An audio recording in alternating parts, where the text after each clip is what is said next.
Do you have any insight to budding songwriters that are trying to find that thing about their voice as a writer?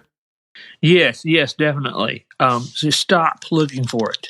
Immediately stop looking for your voice as a writer. I was thinking about that this morning. I saw something I read this morning. Somebody talked about finding their voice as a writer, and you're looking for the wrong thing.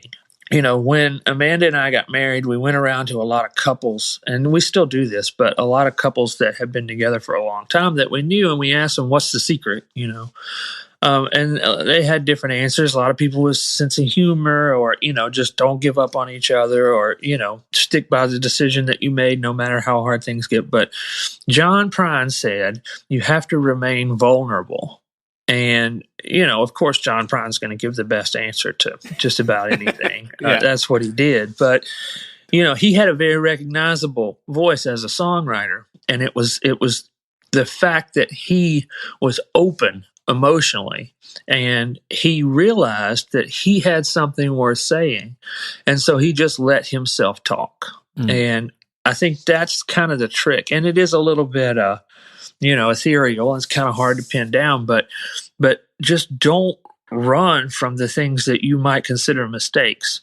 You know, if you think that this doesn't sound like any song that I've heard before, so it must not be right, second guess that instinct and think maybe it doesn't sound like anybody else because it's mine, you know. And if you do that over and over and you remain open and don't judge yourself, that's the thing. There's the Neil Young line where he says people don't want to hear a song you like. They want to hear a song you wrote. And that's huge for me, because it's like, don't judge the work while you're doing it, you know.